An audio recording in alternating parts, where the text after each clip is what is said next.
dari struktur ini ya, dari struktur ini, kira-kira si meropenem ini jenis obat yang bersifat asam atau basa? Dari strukturnya sifatnya apa? Ya antara dua, basa, tapi kan setelah alasannya kenapa Pak basa karena ada ini, basa karena ada ini. Banyak ikatan OH. Dia basa atau asam? Karena akan mempengaruhi ke aktivitasnya nanti. Ada yang ngasih angkat tangan, Pak, ini karena ini. Asam atau basa ini? Udah belajar kimia organik? Online juga. Suatu struktur dinyatakan atau suatu zat dinyatakan asam, zat organik ya, kita nggak bicara anorganik ya. Anorganik beda lagi. Ya, HCl itu namanya organik. Ini organik, senyawa organik. Satu senyawa organik dikatakan dia bersifat asam kalau dia mempunyai struktur apa? H. Hidrogen.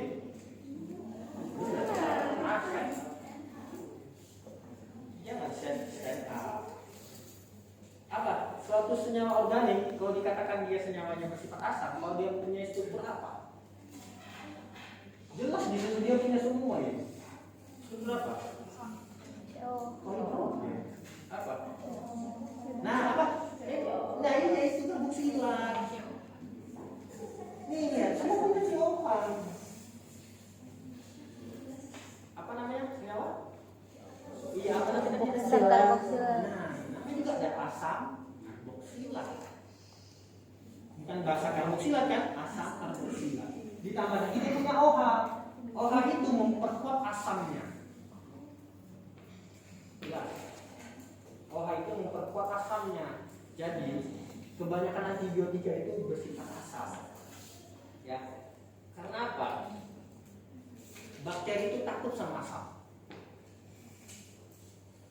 Bakteri itu takut sama asam. Jadi kalau kalian, ini nggak tahu ya, saya baru tahu ini ketika saya kuliah. Itu di kampung saya di Batak sana dicoba. Itu mereka masak ikan nggak digoreng, dikasih asam jeruk aja udah dimakan. Loh, kayak gitu, nggak sakit perut? Enggak. Ya memang dikasih asam jeruk sampai asam. Ternyata asam jeruk itu membunuh bakteri yang ada di ikan. Ketika saya pelajari ketika kuliah, oh ternyata bakteri itu mati sama asam. Makanya antibiotik semua bersifat asam. Ada mereka sana orang-orang Batak sudah sekolah, tapi lebih pintar ya. Jadi ikan itu dikasih asam, bukan digoreng ya, bukan dibakar, dikasih asam jeruk aja, jeruk nipis, udah dibiarin, langsung dimakan, mereka makan, nggak ada yang sakit. Nah, itu membuktikan bahwa si bakteri itu mati sama asam. Makanya kalian lihat golongan antibiotika pasti bersifat asam. Nah, ada pertanyaan? Tidak. Kenapa dia ini terakhir yang paling kuat?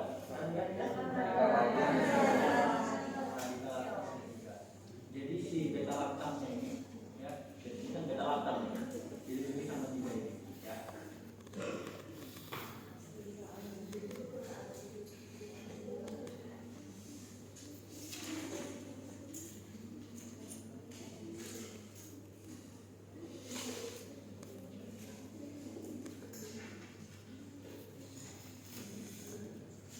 Nah, si meropenem ini, golongan meropenem ini, dia nggak ada tablet ya, dia serbuk. Jadi serbuk injeksi di dalam vial. Nanti vial itu ditambahkan namanya aquaporin injeksi. Betul nggak? Aquaporin injeksi itu steril.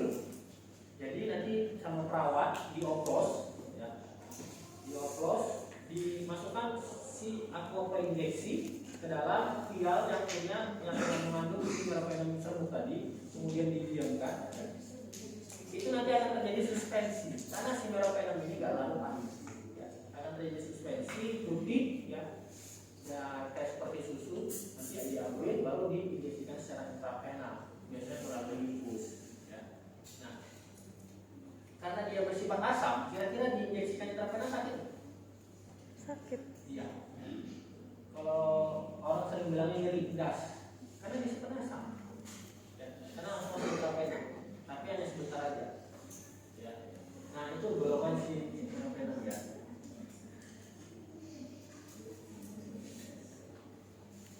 Dilihat farmakokinetikanya ya.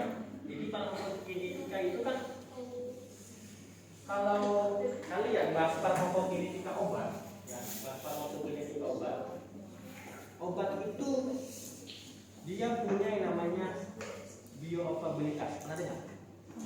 Apa? Ketersediaan hayati. Bioavailabilitas.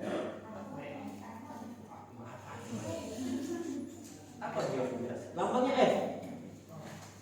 Apa bioavailabilitas? Aku udah belajar. Ketersediaan. Online juga? Farmakokinetika online? Oh, offline? Offline sekali. Apa itu bioavailabilitas? Ketersediaan obat di dalam pembuluh darah.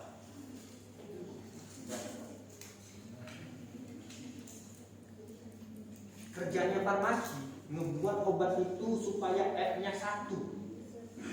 Ya, membuat F-nya 1. Obat kalau F-nya 1 itu bagus karena ketersediaannya di dalam tubuh 100%. 100% sama dengan berapa?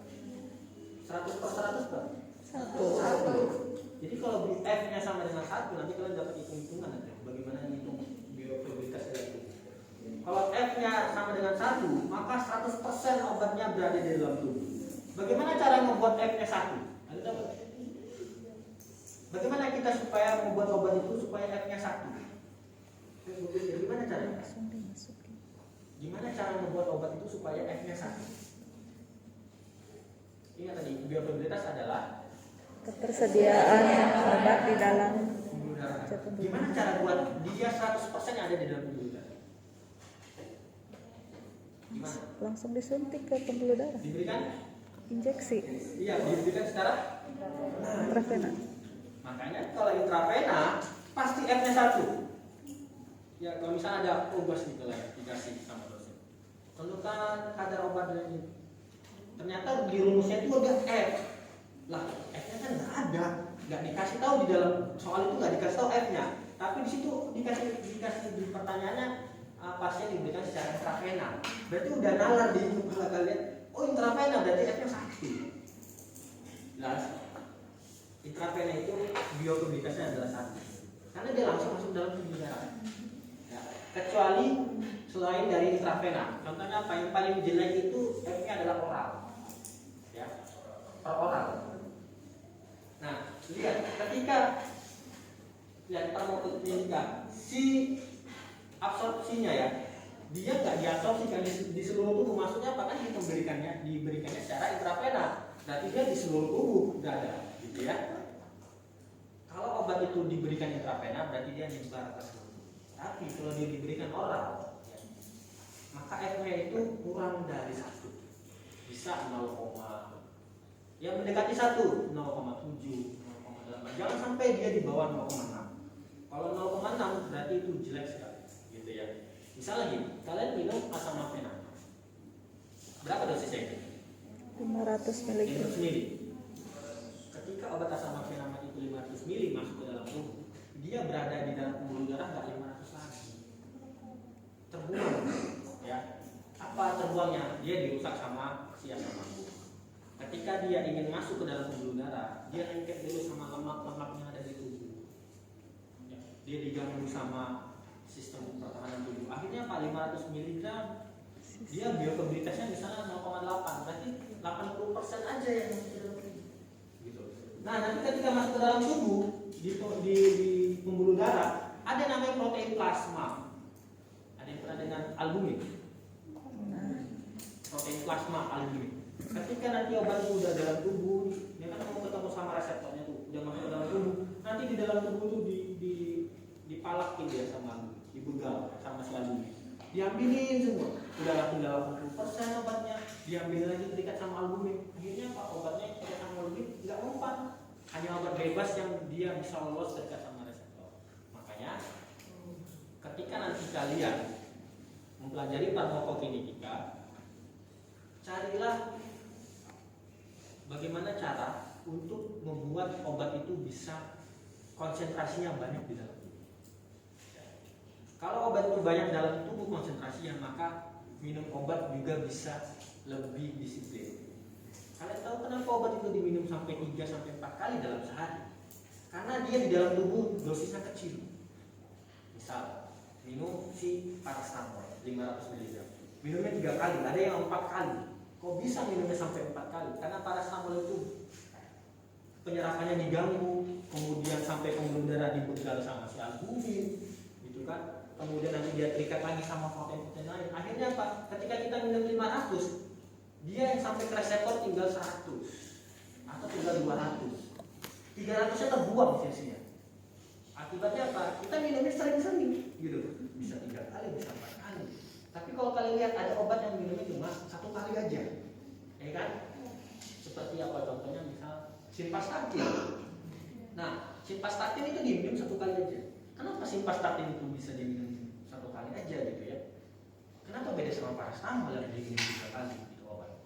Karena si simvastatin ini dia bioavailabilitasnya bisa meningkat.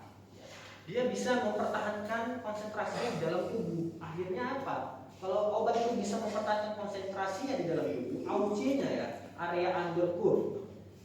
AUC itu ngitung AUC ada. Kalau misalnya obat itu bisa mempertahankan si AUC-nya dalam tubuh, maka dia minum cuma 1 kali aja, karena konsentrasinya masih ada di dalam tubuh. Ngapain ditambah lagi? Dia masih bisa bekerja. Kita minum obat ketika obat itu sudah nggak ada lagi konsentrasinya di dalam tubuh, kita minum. Tapi kalau obat itu masih ada konsentrasinya di dalam tubuh, ya kita ngapain minum obat lagi? Nah, di farmakokinetik nanti kita akan mempelajari tentang itu, yang mudah-mudahan dosennya menjelaskan secara benar ya. Karena kalau misalnya kalian lemah di farmakokinetik, habis kalian ke depan, nggak bisa jadi apa-apa. Ya, farmasi itu ngerti farmakologi dibarengi dengan farmakokinetik, itu baru namanya farmasi. Kalau nggak ngerti tentang dua itu, karena farmakokinetik sama farmakologi itu berbarengan, nggak bisa dipisahkan. Satu kesatuan. Kalau kalian nggak ngerti dua ini, selesai. Tamat dari sini nggak bisa jadi apa-apa. Mau kemana? Nanti farmakologi misalnya ke apotek, ditanya orang obat ini, obat apa gitu ya? Nggak ngerti. Kemudian tanya orang, ini minumnya berapa kali? Nggak ngerti farmakokinetik. Bingung juga. Akhirnya nggak bisa pasti apa-apa. Makanya mudah-mudahan nih dosen farmakokinetik bisa menjelaskan sedetail mungkin tentang ADME lagi. Ketika obat itu masuk, ADME itu hanya berlaku untuk oral ya. Ngerti? ADME hanya berlaku untuk Oral. Absorpsi, terus Distribusi, metabolisme, dan ekspresi. hanya berlaku untuk oral. Sekarang timbul pertanyaan, kalau intravena gimana? Intravena, ada yang bahas itu? Kalau intravena gimana? ADME juga? ADME juga enggak? Kalau intravena?